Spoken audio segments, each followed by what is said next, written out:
رسول الله صلی الله علیه و سلم فرمودند انما الاعمال بخواتم، عملها را به آخر عمر ورق زنه. یا آدم در آخر عمرش بسیار آدم خوب میمیره، آدم اهل کلمه میمیره، آدم اهل مسجد میمیره، این بهشتیه.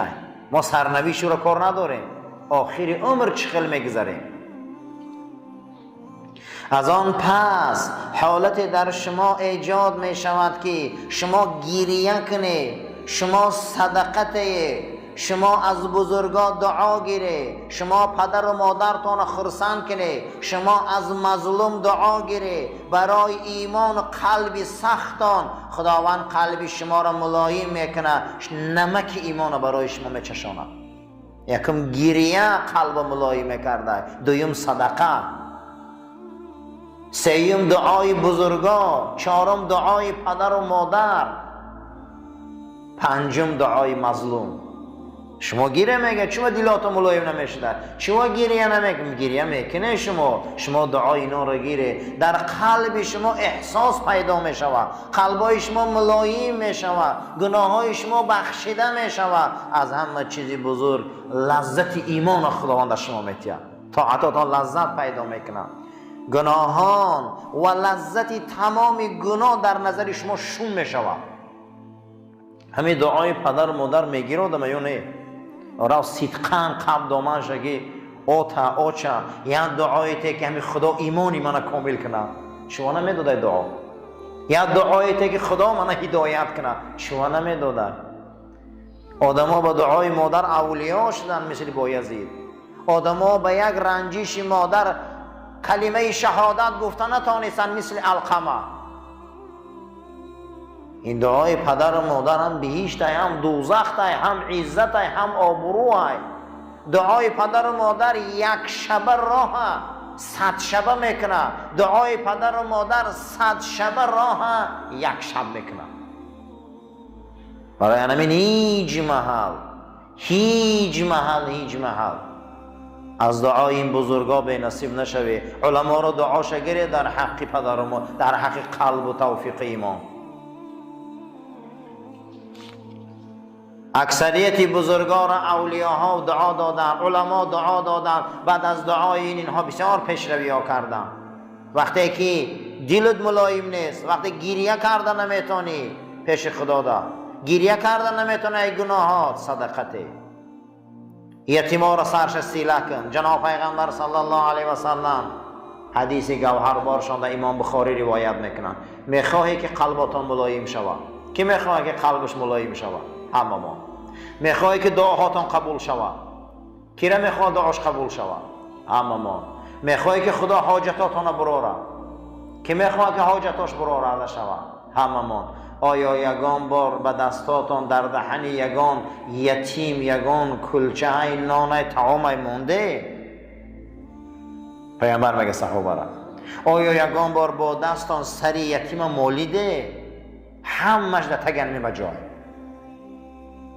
ماه میگذره، سال میگذره، یگان یتیم ما مهربانی نمیکنیم باور کنیم. عادی ترین کاری جمعیت نمیکنیم، عادی ترین کار در اسلام کردن نمیتونیم و میگیم چرا قلبمون سخته. البته با میگذره یک شب دو شب یا ما یک میبینی با یک شب گریه میبیو و دیگه نعره میزنی.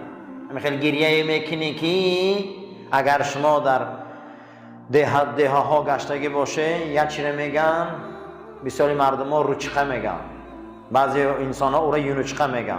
اگر شما درشت گشته باشه به وقتی گشتنده شبنم داره، همین پتینکا تر میشود. 3 برگم شبنم داره، نه 3 برگم شبنم داره. بزرگان میگن کسی گریه میکنه رنگ انمو شبنمی درونی 3 برگه قلبی او بهاره. کسی گریه نداره او 3 برگه به شبنمه. 3 برگه به شبنم ببینی زهر چی دیگه ویران میشوه، اما 3 برگه های شبنم دار میری بدنا تر میشوه. کسی گریه داشته اگر در دلش پیش خدا ده قلب او رنگ 3 برگه سبز بده. اینجا ما گبزنی نیومدیم، مصلحت نیومدیم، شجاعت نیومدیم، ما در اینجا هیچ چیز نیومدیم. ما آمدیم که خواهش داریم در رحمت برای ما هوی کن. ما امروز خیلی ای سبب نادانی و نافهمی لغزش‌ها داریم، گناه ها داریم، بسیار کردیم، اما این ساعت آمده میگیم خدایا قلبای ما را به نور ایمان روشن کن، گناه ها ما را درگذر، پیشگاه کارمون را کشوده کن، عزت مونته، آبرو مونته، فضل مونته، رحمت مونته. پروردگارا این ساعت ها را بازم برای ما مبارک گردان. خب چیکار کنیم؟ چشمی که به سوی گناه می رود، چشمی که گناه هم می بینه و چشمای بد داریم، چشمایی که دغل هم شوه حرام داریم، چشمی داریم که بسیار ما را به سوی گناه می کشه. چیکار کنیم از این گناه چشم خلاص خوریم؟ چیکار کنیم که از چشم حرام خلاص خوریم؟ چیکار کنیم؟ سببش چیه؟ چی سببه که ما را از چشم حرام چیکار میکنه؟ باز میداره و چشم حرام را کنترل کنیم. سببش چیه؟ این حدیث قدسی چقدر حدیث عالیه که پروردگار در این حدیث قدسی با حبیبش صحبت میکنه. توبه را چی وصف میتیه؟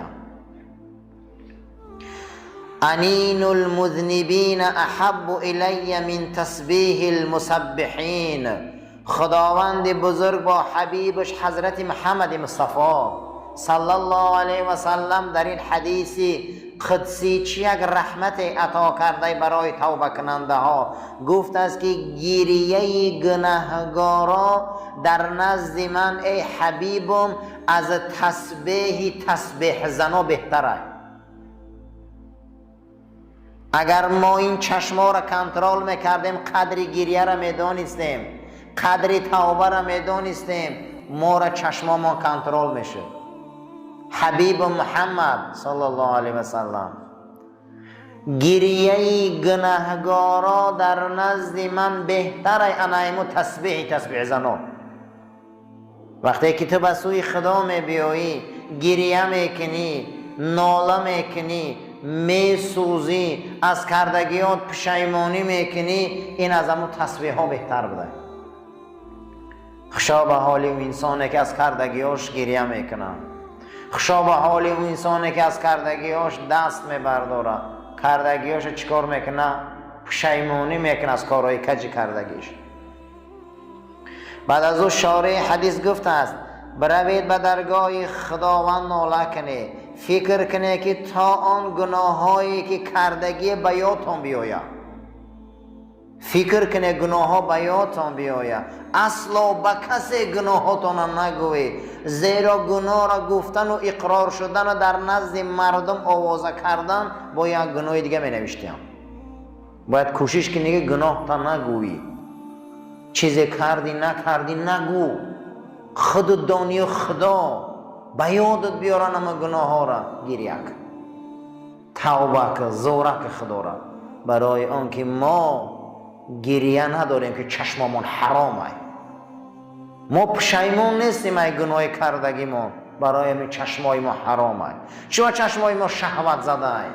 ما پشیمون نیستیم ای رفتارمون. هر انسانی که از رفتار و کردارش پشیمون نیست و انسان عزیزا چشمش حرامه، با بینه گناه را به سوی گناه میل میکنه، ولی در دل خودت همیشه گناهات در نظر گیر. گفته صاحب شرح تقصیرها کمبودیات همیشه به غروی خودت گو، هیچ محل یگان سجده تا بگیریه نگذارم. اگر انسان گناهاش فکر میکرد، گناهاش حساب میکرد، گناهاش میدانست کو، حتما برای او گریه میآمد. هر انسانی که از گناه ها و رفتارهای بی‌معنیش اگر پشیمانی نمیکنه، او را قلبش خدا سخت میکنه. قلبش خدا چقدر سخت میکنه که حتی الله جل و علا شأنه در قرآن داستان قلبا را بحث میکنه. بعضی سنگ ها میگه از ترس خدا از بلندی ها آمده در زمین میزنه، بعضی سنگ ها از ترس خدا ریگ میشوند، بعض سنگ ها از عشق الهی میگه میکفن، از بین اونها چشمه ها میبرو، اما میگه قلب کافر از این هم گنده ای که یه بار گریه نمیکنه، یه بار ملایم نمیشوه، یه بار با سوی صاحبش نمیبیا. چقدر میگه این قلبی آدمای ناشکر سخته. در این دنیا هیچ کس بیگناه نیست عزیزا، هیچ کس در این دنیا بیگناه نیست، لیکن خوشا به حال و انسانی که به سوی خدا بیایه از گناهاش توبه کنه. طلب مغفرت و شستشو کردن گناه، خدا همیشه و همیشه دوست می‌داره بنده های توبه کننده را.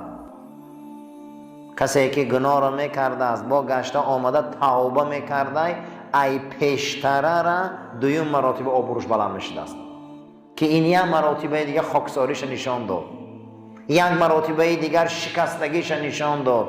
آمد به درگاه ما او را میبخشیم، ما او را پاک میکنیم، ما او را تازه میکنیم. روح شما را گفته خدا پاک میکنه، دل شما را خدا صفا میتیه، لطفش برای شما ارزانی میکنه، شما انسان های پاک میشه. غیر شرک طبق عقیده اهل سنت و جماعت، غیر شرک خدا همه گناه را میبخشه، لیکن مشرک خدا نمیبخشه. برای همین عزیزا هیچ محل ناامید شدن در کار نیست. ای رحمت خدا، هر نماز میخوانیم 1 کیلو گناه ما کم میشود، 1 کیلو گناه کم شدن گنده برای آدم. هر مسجد آمدن گناه را میرزانه، هر طهارت گناه را میرزانه. هیچ محل ناامید شدن در کار نیست، هیچ محل.